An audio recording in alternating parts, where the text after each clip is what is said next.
Roberto, este é o último grande terreno na área mais nobre de Florianópolis, a Beira-Mar Norte.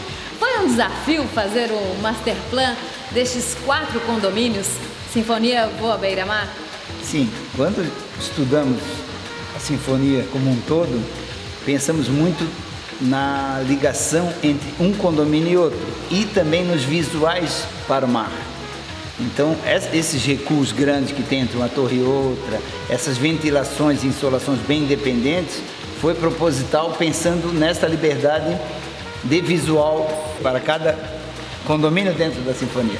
Os recuos entre os edifícios são maiores, inclusive, do que prevê o próprio plano diretor de Florianópolis, não? Sim, foram bem mais espaçados, porque tínhamos área para isso, né? Então, com isso, a gente conseguiu isolar bastante cada condomínio.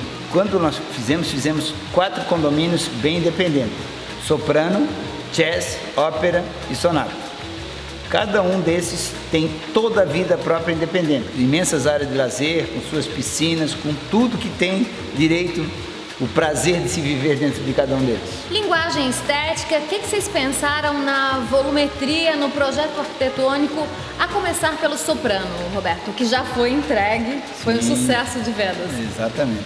A ideia toda, como um empreendimento poderoso para a cidade, foi pensar numa arquitetura mais moderna, pensando nessa ligação de bons produtos e sempre pensando muito o dentro e fora de cada apartamento. Então, nós temos os revestimentos especiais que a gente botou, esse amadeirado que nós fizemos questão que ele entre nas sacadas. Então, tu não estás vendo um produto fora do prédio, você está tocando nele. Todos esses 2 empreendimentos que nós fizemos, nós criamos um grande pórtico de entrada para cada um e criamos essa entrada com pé direito duplo. E todos eles nós também trabalhamos muito com água. Então esse soprano aqui tem a maior quantidade de água assim, que você passa na curva aqui da Rui Barbosa com a Paulo Zimmermann, com essa água correndo. Assim, então isso foi muito bacana. Projeto de paisagismo de escritório estrelado do Benedito Abud, que você falou, mas entrou uma micunfa do teu ateliê, Roberto. Quando fomos procurar obra de arte para botar nesse empreendimento, eu fiz a proposta para a avó de fazer uma soprano. Então por isso que eu botei ela tão imponente assim, criei uma soprano bem forte assim, com as notas musicais.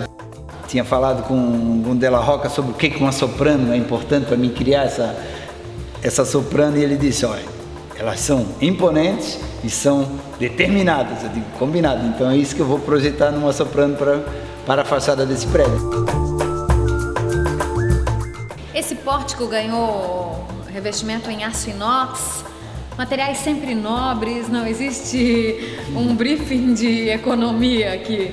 Não, sempre pensando na nobreza e pensando num bom produto para o empreendimento que é. Então temos esse inox, temos o amadeirado, temos esse vidro maravilhoso, laminado, temos todos os produtos, o que tem de melhor para esse empreendimento. Desde que apresentamos o projeto para a VOA, nós já apresentamos com um clube residencial. E isso criamos todo pilotis, criamos do soprano aqui, principalmente criamos completo, com um grande salão gourmet, uma boa academia, piscinas maravilhosas com insolação, brinquedoteca. Temos todo o empreendimento de lazer junto com o residencial. O morador, ele mora e curte dentro do próprio empreendimento. Então isso é bacana. Então por isso que eu chamo bem de clube residencial. O que representa para o escritório trabalhar aqui? Para nós, desde que ganhamos o Masterplan, já sabíamos que vinha coisa muito boa. Depois ganhamos de novo o soprano, depois ganhamos o jazz. Então isso para nós é como o nosso escritório trabalhar num empreendimento melhor de Florianópolis, é um luxo muito grande e é um prazer imenso, né? E principalmente que com eles a gente tem uma liberdade muito grande de fazer o que nós queremos. Isso é muito bacana para o arquiteto. Lupa Arquitetos ficou responsável pelo primeiro condomínio entregue pela VOA, o Soprano. Qual foi o briefing da construtora aqui, Paulo? Que fosse um grande espetáculo, que fosse o primeiro grande espetáculo da Sinfonia VOA Beira-Mar, que é esse conjunto de edifícios que que está sendo desenvolvido aqui. A intenção era que a gente abrisse o espetáculo, então, e que fosse uma grande abertura. Proposta da ambientação, a começar pelo hall de entrada, Paulo. O hall de entrada, na verdade, foi o início de tudo. Dele partiu toda a concepção dos demais espaços das áreas comuns. Como ele era grandioso, tinha um pé direito legal, uma proporção legal, ele é praticamente um palco. Então a gente usou aquilo ali como se fosse um palco.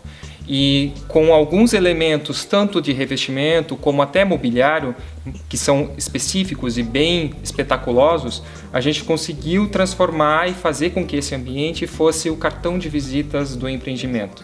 E com isso a gente foi levando todas essas informações para os demais ambientes.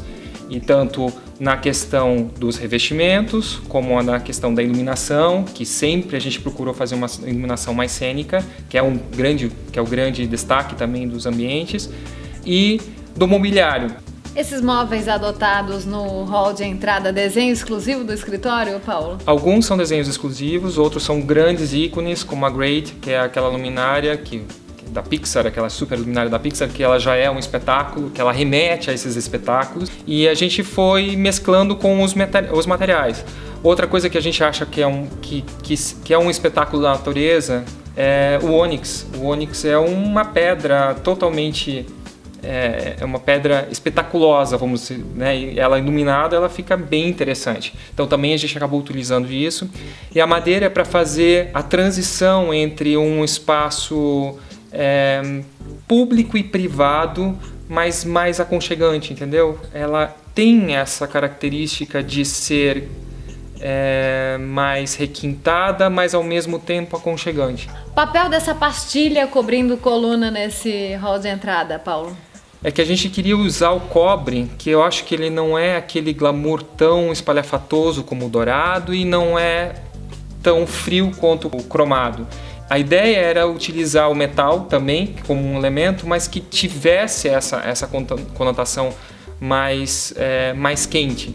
Isso ele foi repetindo em todos os ambientes, de uma maneira ou de outra, ou em coluna, ou em revestimento, ou em mesas, ou em algum mobiliário mais específico. No briefing tinha uma especificação de que as áreas de lazer fossem o mais reversíveis possíveis.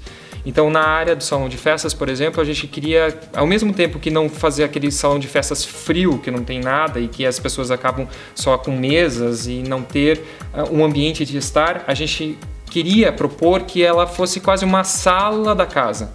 Mas para isso os sofás não podiam ser fixos, tinham que ser modulares, justamente para você poder, dependendo de uma festa, vai ter uma festa pessoal para um jantar, vai ficar uma festa mais formal.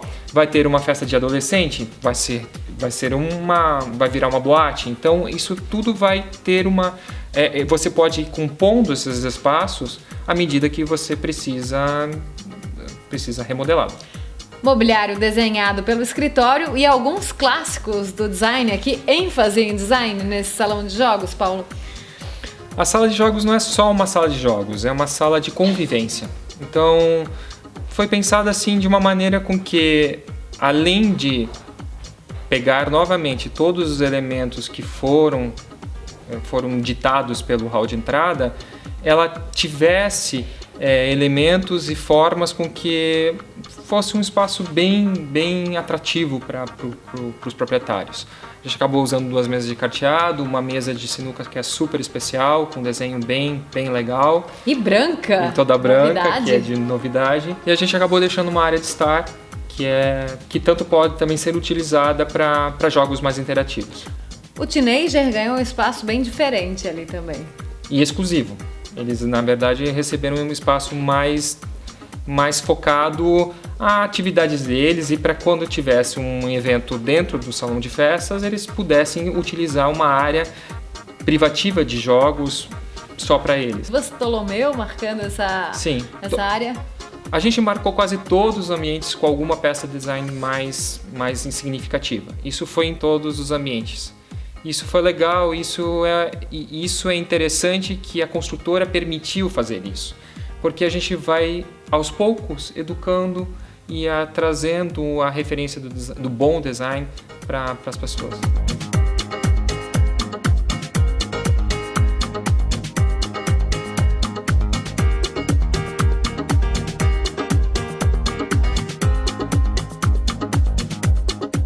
O fitness, na verdade, foi a especificação de bons equipamentos. Essa era a ideia. E a arquitetura já contribuía porque ela se integra totalmente com a parte externa, então é bem legal. O home cinema, além dos equipamentos, a gente foi feito um tratamento acústico bem impecável na sala, para justamente não ter problema com os moradores na parte do piso superior. Isso foi bem legal. E a gente acabou desenhando poltronas específicas para cada lugar. A brinquedoteca foi bem legal de fazer. A gente, na verdade, usou o fundo do mar como tema principal. O que representou para você, Paulo, para a Luciana e para a equipe Lupa Arquitetos atuar nesse espetáculo Sinfonia Voa Beira-Mar? Esse projeto foi super especial, porque assim, nós desenvolvemos a proposta, ela foi aprovada na íntegra, coisa que é muito difícil isso acontecer, e foi executada na íntegra. Então, do começo ao fim, ele foi passado assim, foi revisado todos os ambientes, todos os materiais, toda a parte de mobiliário, e isso é raro acontecer em construtoras, fazerem exatamente aquilo que os arquitetos estão propondo. Foi super importante, porque é uma assinatura que a gente deixa na cidade de Florianópolis. Então a gente conseguiu imprimir um pouco do DNA da Lupa Arquitetos num super empreendimento que vai ser uma referência por muitos e muitos anos.